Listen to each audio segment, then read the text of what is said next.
All right, ladies and gentlemen, thank you for taking the time out of your busy schedules to come and meet with us today as we talk about Brookside Golf and Country Club and where we go in the future. Today we're going to spend some time talking about some possible golf course and facility improvement programs. When I first started here back in October, I think all of you that saw the easels that were up in various parts of the clubhouse with some plans for the facilities, plans for the golf course. And the question really became is how do we get to where we want to go? And in January, Frank Vane of the McMahon Group came and visited with us and gave us a first impressions report of the club. That gave detailed information on the Columbus area, on where we stand in our marketplace and possibly where we could improve. The McMahon Group is one of the top groups in the country that deals with long-term planning and strategic planning with clubs. They've worked with some local clubs here in town. They've also worked with some very high-end national clubs. And as they started working with us back in January, we put a committee of members together. Susie Clark, Cliff Cook, Clay Cookerly, Jason Forcione, Uri Holmes, Rick Lance, and Maury Levine. And these folks were kind of given the task of coming up with a bunch of ideas. No budget, no questions asked. Here's some ideas. Where do we see ourselves in the future? And the work that they've put together, along with the help of Frank and the McMahon Group, is what we want to present today. Get your feedback on and continue to work through this process and let you know what the steps in the process are. So without further ado, I'd like to introduce Frank Vane of the McMahon Group. Well, good afternoon. And we'll take you through the program here. The outline of what we wanted to, as Matt mentioned, we'll begin with just kind of talking about the planning process, kind of where are we and what will that entail going forward. We want to spend a few minutes sort of talking about the world of private clubs today, a lot of change going on out there. So what are we seeing out there in the marketplace?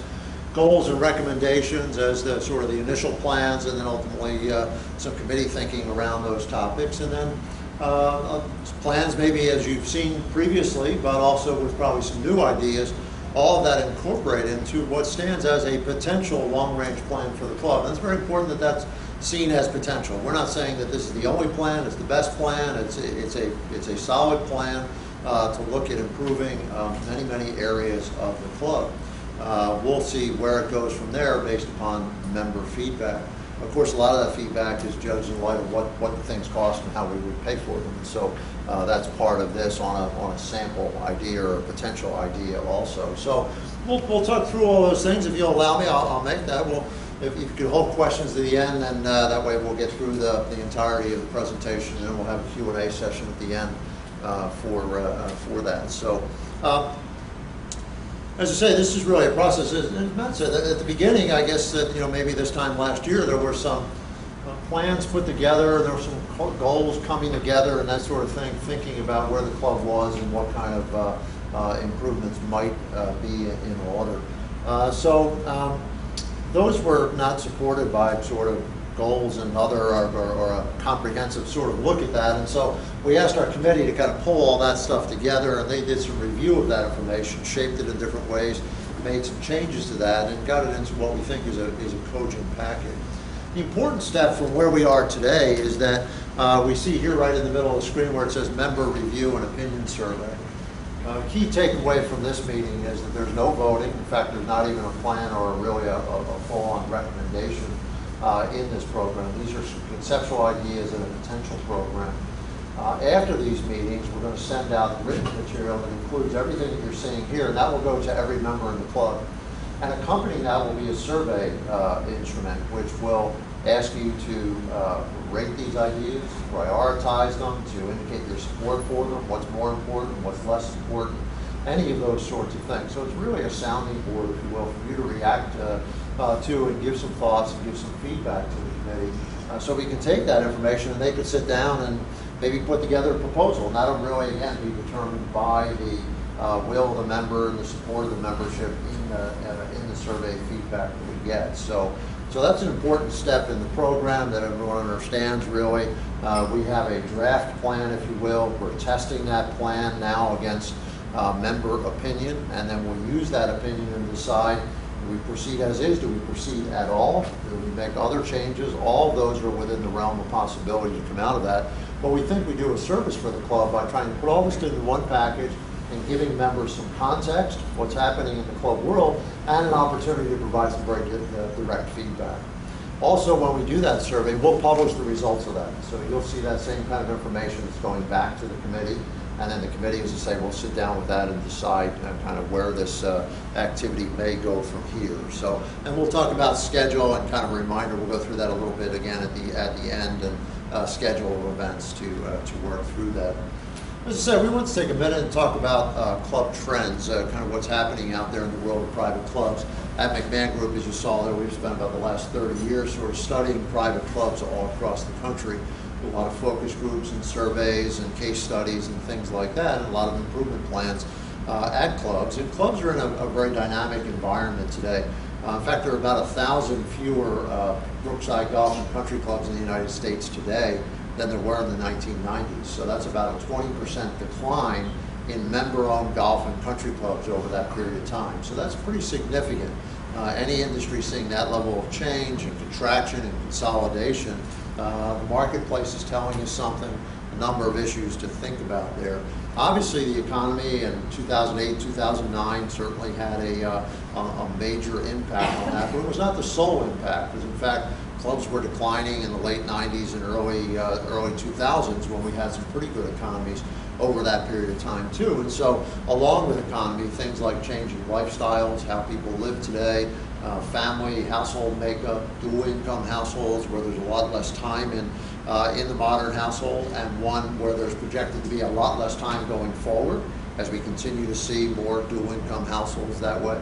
Members with children today spend, people with children, not just club members, people with children, spend a lot more time doing activities directly with those children. So again, as we have some time constraints of kind of a 24/7 world, or raise families different, or take up different recreational interests, that affects where the club is.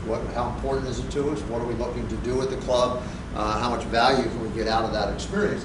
As well as there's always competition, and we certainly have known in Columbus a lot of fine clubs, and many clubs have invested significant dollars in their facilities and programs in recent years to ramp up that competition. And again, in a consolidating marketplace this way, it's a bit more of a battle for market share as we go out and look for members and attract in members. So we're seeing out there in society a kind of a change in recreational preferences in a lot of ways. We say more diverse and inclusive. That means a lot of the other activities that aren't as time consuming or as difficult as golf getting more interest and more attraction in the club world. It's kind of a shift in values there, and you still value golf here. There's a lot of golf played here at Brookside, and there will be in the future. One of the things we always ask ourselves in this exercise, however, is how do we get that replacement member? What will members be wanting from the club 3 years from now, and 5 years from now, and 10 years from now, as you look to attract them in? And there's a lot of information out there that suggests now they'll be interested in golf, but they're actually interested in a lot of other things, health and fitness and wellness and programs like that. Other activities are growing in importance and influence on member attraction and utilization. And one of the ways that we have discerned this by looking at golf participation across the country. And if you follow golf, you know there's talk today that there's about 5 million golfers, fewer golfers in the country today than there were kind of at the turn of the century. And unfortunately, there's been a disproportionate distribution of that to the point where a lot of that decline has occurred among people in their 30s and 40s, right? So a lot less participation and frequency of play among younger people. And the reason that's important to us is about 75% of people join Brookside and other golf and country clubs between the ages of 35 and 45, right? So we always have this challenge in clubs. We look at our club. I like my club just the way it is, but again, at 60 years old, I'm not, in the joining group, and our club has to figure out what's going to bring in that replacement member. And so a lot of us probably like the situation exactly as it is. We also have to ask ourselves, how relevant is our offering to that next generation of members? Big takeaway and big thing to think about, the club will lose 5% of its members on an annual basis, largely for uncontrollable reasons. Unfortunately, people die, they get sick, and they move away. Those are the top 3 reasons anyone leaves a country club. And in a 600-member club, that means next year we need 30 new members just to stay even with where we are. And we always have to be asking ourselves, what's the best route forward for us to get that next 30 members? And that's a question for Brookside. You'll see suggestions in here which say, here are some ways that we think that could be done. But the membership will have to review that information, think about that, and see if that's the best approach that we want to have for the future. As we look at changes in golf, we also look at changes in dining, right? Club dining used to be pretty formal in its orientation, pretty quiet, adult, and relaxed. Today it's a lot more lively and outdoor and family oriented, and something that's very competitive with the contemporary dining marketplace that's out there. And so you've seen a real shift and great dining can help us add year-round value to membership. Members coming to the club on a 12-month basis, again, is increasingly important to people today. So when we look out there and say, well, what are some of the top 3-4 things affecting clubs? We see it being this time constraint issue that's affecting the ability to get to the club, enjoy it, and particularly enjoy something like golf that takes a long time to play. We see increasing utilization. Brookside would have been certainly very much at the forefront of clubs across the country by building a health and fitness facility in 1999. In 1999, if you had that kind of facility, you were out there in the advanced, in the forefront of private clubs. Today, about 75% of clubs have some sort of health and fitness facility, and it's the fastest growing aspect of their business because it's important to older members and older generation to stay healthy and to attract new young members into the club. Certainly appealing to both adults in the household is increasingly important to our success, and it will be even more important in the future as we look to the millennials and the new young generation of members coming in and making sure both adults are finding value in the membership experience. And finally, we look at creating programs and activities that bring members to the club, right? So one of the ways that we can push back, if you will, against lifestyle changes or time constraints is having entertaining programs and activities that bring members to the club. So a lot of times when we talk about facility improvements, it's very natural to say, well, what does that cost, or I don't like change, or how do we pay for it? All legitimate questions and legitimate concerns. Also, at the other side of that, does it give us the ability to create programs which drive further utilization, greater utilization, more engagement, more retention among our members? And we think facilities can have a real bearing on that. So as we look to clubs in the future, we expect to see, and particularly on the sort of the north side of Columbus here, clubs are very much in a battle for market share. And there's really going to be a category of clubs that will say sort of in the winning category there, and others that will frankly continue to struggle or will even go away by not having a relevant and successful offering. Members will be coming to us for a variety of things: good service, fitness, wellness, active recreation. They'll like a food and beverage program. And last night I was very struck when they were talking about what the specials were and what you're doing. It was a very ambitious and seemingly very skilled food program here. But dining also is about the look and feel of the spaces, the decor, the setting, and everything that goes along with that. As we see in recreation, we expect that golf will remain core. That's the foundation of the club always. But the other amenities, meaning the pool and the tennis courts and the fitness facilities, those are increasingly influential on attracting members, and all the research that we've been able to generate or review suggests that those will be more important in the future. And ultimately, our facilities are, again, the way we deliver all that to our members. So we just wanted to take a few minutes there and think out there that it's a dynamic marketplace, right? And so each club has to ask that self, and every member has to look at, inside themselves as to what's important to them, but also then again, what do we need to do to attract and replace ourselves in the future. And so, as I said, we kind of pulled together from the various work plans that were established and talked with the committee. So, well, what are we, thinking about here? What would we like to do in the future that we think could position the club for success? And so you see a fairly long list there of 8 or 10 pretty substantial goals from the overall quality of the club. You'll hear more about essential clubhouse and building repairs, along with updating the look and feel to a premier country club standard. Right? We talk about premier facilities being very influential on joining, utilization, and the overall impression of the club. And we've got some work to do in a number of areas there. The right kind of dining and getting members to come to the club on a year-round basis. You'll hear today about a golf course master plan. Whether that's how high on the priority list is that, and when might that occur, and other things that we could do for families and guests, and certainly on our membership to get that member replacement as well as even grow categories of membership, particularly our social member has some opportunities for growth in that area. So, as I said, we talk about essential repairs, and as we go into this, and you know, we're part of the education process, and I know with the recent annual meeting and all that, there's been education and communication around these topics. So local contractors have investigated the building number of times, identified things from roof and windows and HVAC and other things that need to be done within the facility to catch up on a number of years where those were not able to be funded at the necessary level. So that's top, and as we say, in any improvement program here, in anything, you know, asking members to expand or make great changes in areas without taking care of what we own, obviously would be a misguided set of priorities there. So there's a number of things that go through there. There's some that are on the way, as you know, from the recent annual meeting program, and this shows the list of that. A number of essential repairs that, to the tune of about $80,000, are now rolling forward in the clubhouse or in the athletic facility. You'll see later in budget that that's only about 15% of them. There was a $500,000 budget established for these areas from the contractors in the last couple of years in their investigations. So this part of that is addressed. There are a number of other things that go through, whether it's the HVAC and the temperature controls and the uneven temperature throughout the building today.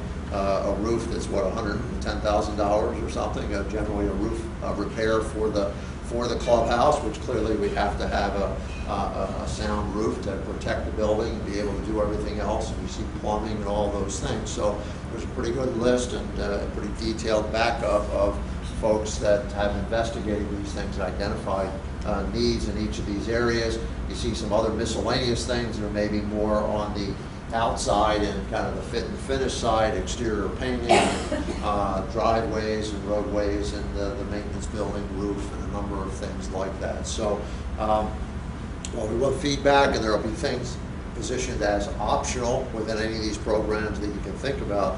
Certainly encouraging the membership to recognize that this is a fundamental building block to maintain the facilities, get what the membership owns up to a level of standard that's proper, and make those investments. And we'll see that again as we get into the budget piece. Then as you look at these, as I said, the words on the screen are important there in terms of potential improvements. And as I said earlier, this is a plan. There are certainly multiple ways to kind of plan and ideas that could be addressed here. We think it's a good one, and we think it addresses, for the idea of what we're talking about here, thinking about Brookside as a complete kind of full-service country club.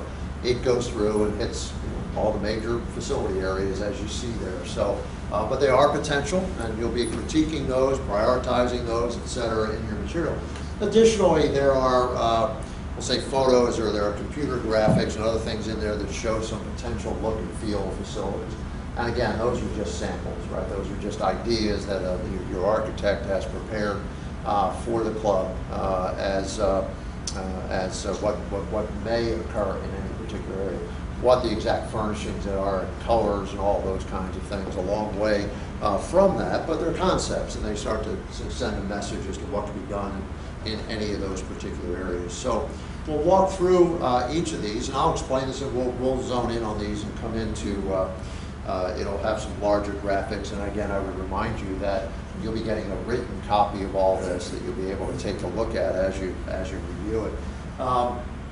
So if we come in up the main entry today, the clubhouse is right here on the bottom left-hand part of the screen. This is the existing porte cochere coming into the building. Your golf shop there, athletic facility in this location, swimming pool here, tennis courts over to the right, driving range up at the top of the screen. So the colored areas, as we say, the coloration there goes through, and in most cases is, for example, showing some modification to the dining, potential modifications to dining in the clubhouse here, or athletic facility, a couple things at the pool, a hitting facility at the driving range. And we'll look at each of those in plan. And it also suggests, and again, we'll just be asked, well, are there interest in things clubs are doing? These things that this is showing a number of bocce courts there, right? A simple, fun thing that clubs are doing today, adding bocce. This is suggesting that you have land area that if the club wanted to get into platform tennis or paddle tennis near the tennis complex, there would be an area to do something like that. And so each of these will have a price in the survey or a cost of what it would be to do a program like that, and decide whether those are things to do. You'll see later on that we asked the committee to sort of suggest a priority that there's a lot of things that could be done, but what's the priority order? So we're hoping through this exercise that we could determine, maybe this stays right there, and maybe you don't do that for 5 years, 10 years. That's okay. One of the things you want to do in managing a club plant is to sort of not step on your toes. No clubs are notorious for they build something in a certain location and realize, boy, if we thought more about it, maybe it should have been another location, should have been here or there. So if these things sort of pass muster with the members, they can be recognized as a long-range plan, and then what we do in terms of implementation always has to be judged on priority and financial demand and financial support at any time. So I'll walk through each of these, and one other before I move away from this is we talk about membership and access to the club. The other day is we've got the main drive here.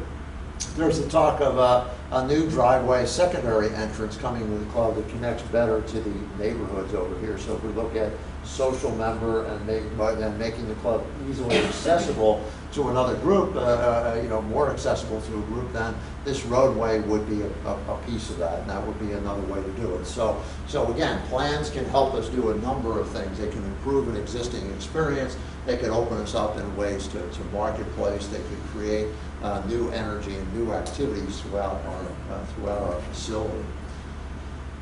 So as we walk through these, we'll talk about the clubhouse first, and you see sort of in each of these, we've just tried to pull out the highlights.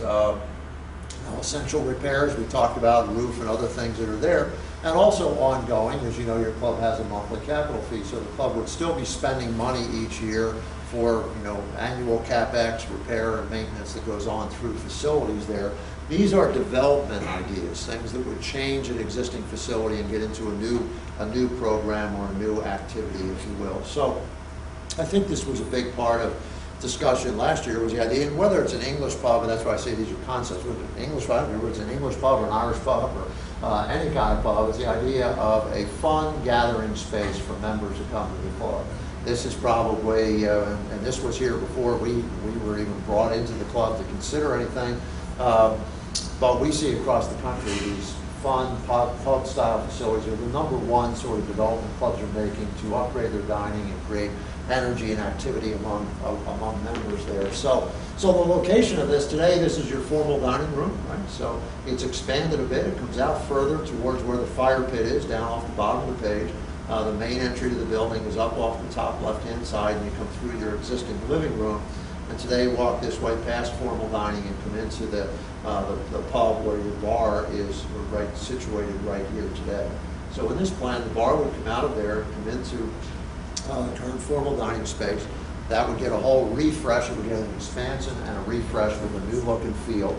Kind of a gathering bar with an area around it where you promote standing up and interaction. One of the reasons I believe these areas are working well in clubs is because they do promote that interaction. I think one of the main reasons you dine at your club is because you want to bump into fellow members and enjoy their company and people that you know. So these spaces create that. Today that's a bit awkward. We're around this bar here. It's sort of a main flow into the next grill, sort of dominates that space. Here you'd be able to put it there, and it also spills out to a really fun area that you have in the fire pit area. So any expansion there, or any expansion anywhere in the clubhouse, your clubhouse is very attractive with its English Tudor architecture. It will continue that theme as it comes out to that. The building is expanded a bit to accommodate that.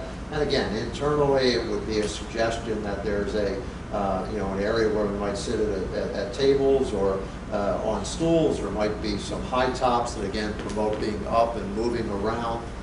There'd be could be gathering along the wall as to standing up, TVs and things. You want lively atmosphere in these spaces.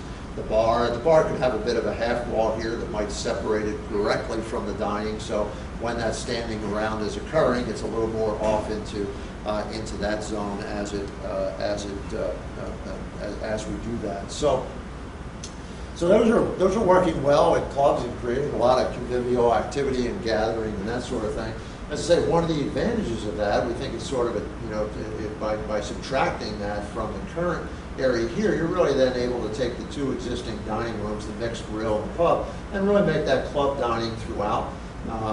Again, various ideas could be entertained there. One might be, I think what we see in a lot of dining today, it's not so much formal and casual as it used to be, but more adult and family, right? We're tending to separate a little bit more along those lines. That might be a way to kind of organize these two spaces, but the fact is you'd have a lot of space and good space then that can be organized well for the dining program. And again, you continue to have the opportunity to be outside and everything that you have at the club here. So these rooms would go through a great refresh. The bar would be removed. And there's even a notion of putting some sort of divider or slider here in the middle, sliding doors.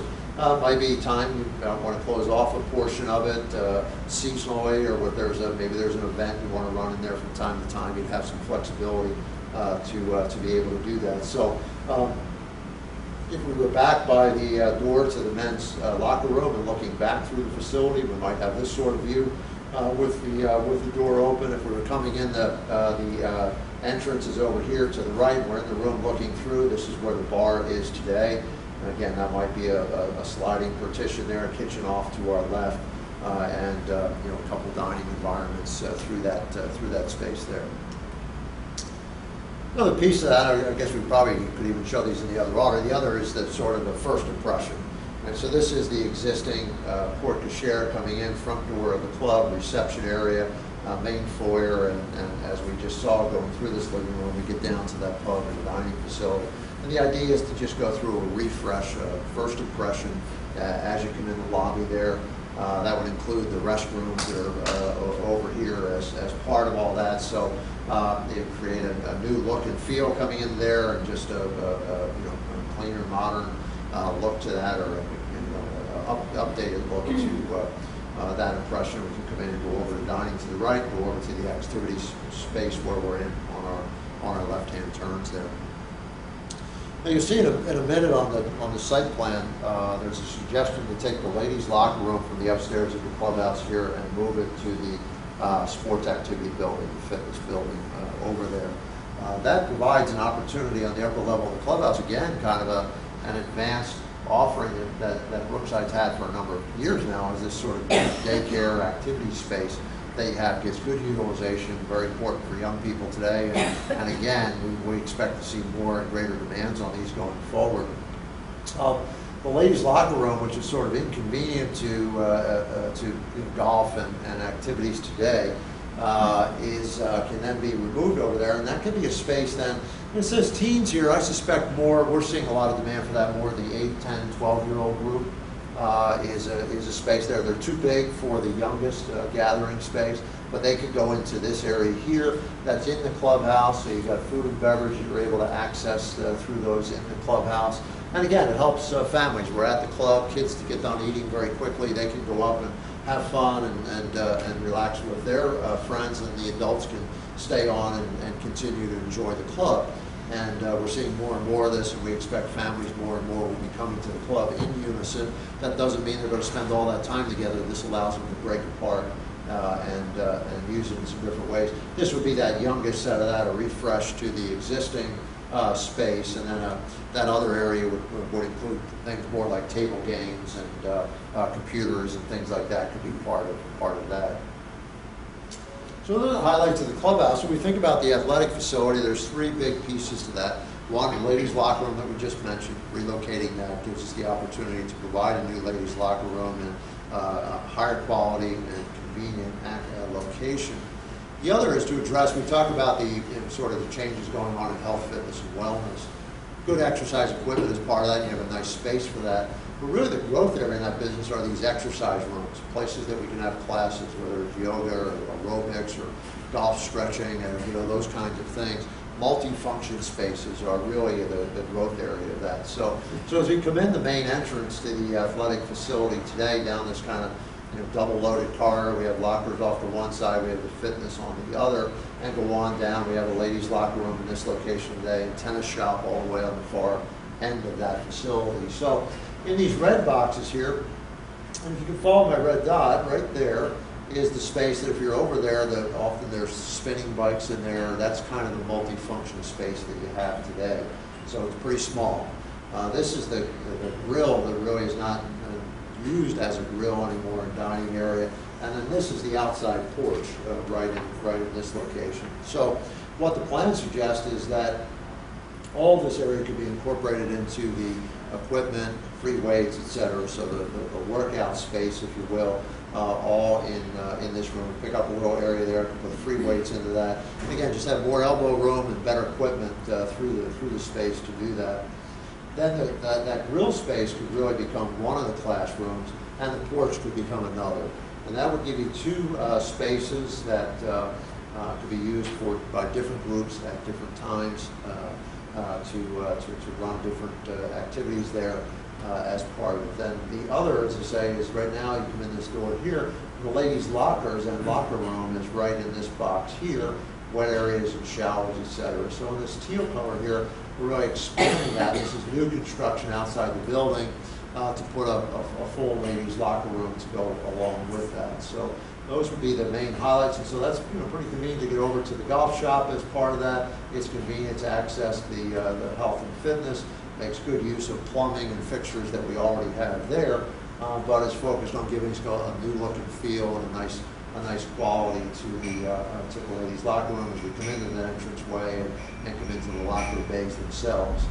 As I say, in those two areas, maybe on that far porch down there, there's a little more of this kind of studio arrangement there, where whether it's yoga or bar classes and stretching and things like that, or the other one that could be geared more for bikes or spinning, etc. That would be part of it. The classes are really very good. One of the big benefits of an active fitness operation in the club is a lot of the socialization that occurs with that. So when we start getting members to go more frequently to classes for an aerobics class or a yoga class, that's members participating with other members. And a lot of good comes out of that. A lot of the social activities and other things are planned as a result of these kinds of interactions. And so, and it really is the dominant trend in health and fitness. And sort of finally on the play, looking across the landscape there of clubhouse to the activity building is the pool. Brookside has a nice pool. We've got nice land area. In fact, it's one of the strengths, even as you look at some of those potential other amenities that can be offered here. A lot of our clients that we deal with today are very space constrained. You have good space to be able to do those things. You have a good core pool there. We could add some things that, one, would fix a problem. The aggregate today is very hard on the feet, and pool decks are more popular as part of that. And then, as we say, a spray ground feature, which is a fun play feature that can add some life and some longer stays to the pool, as well as a pool bar for our adults to enjoy more of the pool. So, you've got a good pool ground that we can work with, and on that deck you can create a space like this, and they create this fun participatory thing. And so different age groups can use different areas of the pool. I think we'd extend the time of stays and extend some of the fun that's going on over there. And we could also do the same thing for adults there by having an adult a bar here that can serve beverages. And that doesn't have to be alcoholic beverages. That could be smoothies or other kind of things that we'd want to have coming out of that, as well as then chases and the pool in the background and all that. And that's another active improvement that we're seeing in pools. And again, some adults go off and play golf. We meet back up at the pool and are able to stay there and spend some more time there. It really adds some value and some utilization to the pool grounds.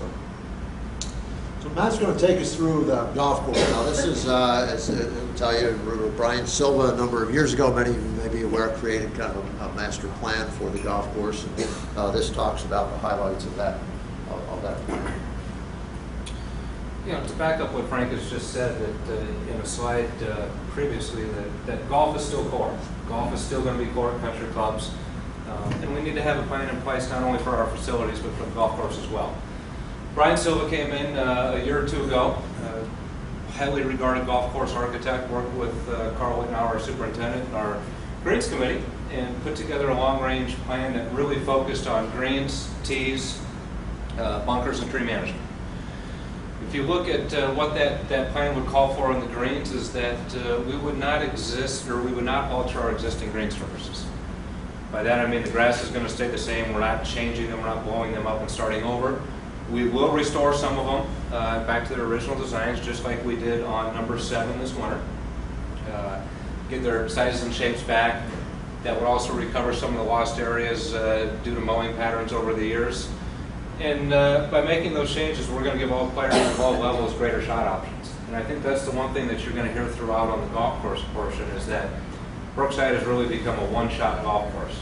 There's not much strategy involved, and golfers don't get to make too many decisions. Their hand is kind of forced. So we'll examine all those things, and that's what you're going to hear with most of this. On the tees, wants to make a significant improvement on our tees. Add 17 new tees for multiple levels of play. That doesn't mean we're going to add 17 new tees 50 yards further back on every hole. It means we're going to add some forward tees, we're going to add some middle tees, and add some back tees to make it golf course more playable and more enjoyable for all levels of players. Resurface and regrade our existing tees. And the changes, we're going to create some distance variety and orientation, change the orientation of the tees a little bit to help, again, with the strategy and the thought process in playing the golf course. On the bunkers side, it would consist of reconstruction of all of our bunkers, adding some additional random bunkers. By changing the bunkers, it's going to allow for framing of the landing areas. By this I mean it's going to give some visual targets off the tee, give some thought to how you have to play the hole again. Changing the bunkers is going to bring back some shot value, again, and some strategy. I keep talking about that. It'll improve our aesthetics, and along with that bunker reconstruction is that fairway acreage is going to increase. Because of where they place some of the bunkers, some of the grass lines, fairway and rough, are going to change and increase fairways for us. Tree management, we've got a lot of trees on this golf course. I found a lot of them the last time I played. And we have done a decent job over the years of removing some of these, but again, the plan calls for a fairly significant tree management program. Trees out here have been planted randomly for decades. A lot of these trees hide a lot of our best topography. And again, strategy, hit it straight. We've got a couple par 5s that play the same right now. You've got to hit it down the fairway, hit an 8-iron, because your hands are kind of forced based on the trees. USGA recommendation is that trees are obstacles and bunkers are hazards. You shouldn't be in a bunker, which is a hazard, and have an obstacle in front of you. It makes golf too hard. So part of the tree management process is to get rid of those areas where you may be in a bunker and have a tree in the way of your shot. Eliminate some of the clutter, and then allow for proper growing environment for our turf. When you've got grass and trees competing for resources between sunlight and water, typically the trees win. So that would help promote a good environment for some good agronomic practices. This is the master plan that's been seen kind of throughout the golf course last fall. It's hard to see up here, I know, but the major changes is that existing scorecard changes about 250 yards. 10, our current 10.5 becomes a par 3. We eliminate 16 and make some other changes. If anybody wants this in better detail, I'm more than happy to send it to you. Like I said, it was kind of hard to get that to fit all on one slide. The other part that Frank will hit on and has talked about is that we are challenged with time constraints at the country club. Golfers are challenged with 4-hour round, 4.5-hour rounds. A lot more people are practicing than playing golf right now. And to address that, Brian Silva drew a plan to enhance our current short game area, which is called our practice hole. The green that we currently have stays there, but we do add another green in the middle of that, along with some fairway areas for some better practice options, so folks can come to the club. If they've only got a half an hour, 45 minutes, they can still make a stop out here and get some practice in. Year-round, Frank has talked about year-round. What can we do to attract people year-round?